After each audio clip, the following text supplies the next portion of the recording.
So guys, it's budget week, I think, right? So what are you guys thinking? I mean, we have, what, about 2 more weeks left till we have to pass this thing, and it's got to be done by the end of June. It's got to be balanced, and it can't raise taxes. I'm not voting for a budget that raises taxes. I'm with you. No, I'm not planning to either, but thankfully the state does have money right now, so what are your guys' thoughts of what we're going to do that way? Yeah, Torren, what do you think? I think first and foremost, we got to not spend all that money. We got to put some of that away. At least $250 million. I think we need to put in a rainy day fund. Yeah, I'd agree. But maybe pay down some debt too. I mean, we got to help our financial position. Yeah, as well. what is the statistic that we've heard? Unfortunately, the government only has 6 hours in a rainy day fund right now. Rainy day fund right now. It can run the government for 6 hours. So we've got to replenish the rainy day fund. You're looking at about $815 million of a surplus right now. I say stack a lot of that in the rainy day fund. Stop increasing spending every year dramatically like it has been, and let's be responsible with this budget. Which, unfortunately, the governor's budget did have about $1 billion in extra spending that he was calling for. Right, and so we got to figure out how to keep our programs funded at the same time. But I agree with you guys is that we have to put some of it away. We really do. And it's not like we're not increasing some spending for education and some other programs out there.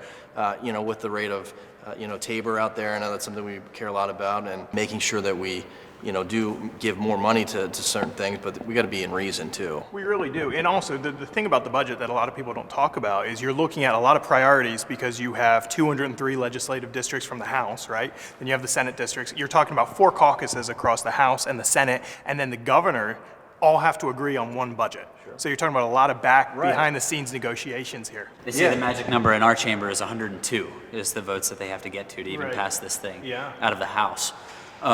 Did you guys want to talk at all about the Restore PA plan? I'm not personally in favor of that, but I know the governor's pushing it right now, trying to sell it to some of our colleagues as a way to raise infrastructure money for the state. Well, I'm really glad it's not tied to the budget. I think it's something that first and foremost, I totally disagree with that plan.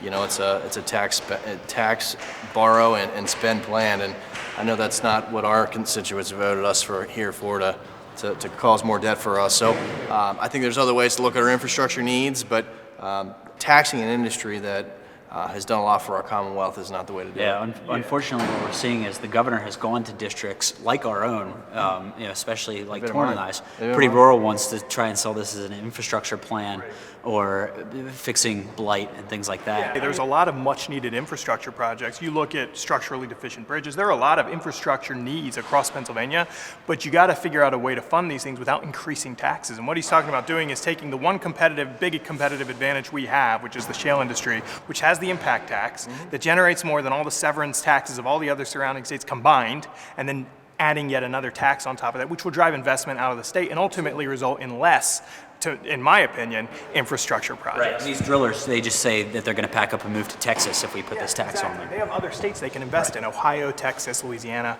It doesn't have to be Pennsylvania, but we want to attract them here to Pennsylvania. That's what's very important to me throughout this budget process, but also the Restore PA debate. I think we can't have these additional taxes. Well, guys, we're freshmen, but I think we got to figure it out. We're kind of finding our way here a little bit, and we didn't come in here and just sit back. We hit the ground running, and I think we've made an impact pretty early on. What do you guys think? Yeah, I mean, you got a bill through, John, is that right? You had a bill passed, and you did as well.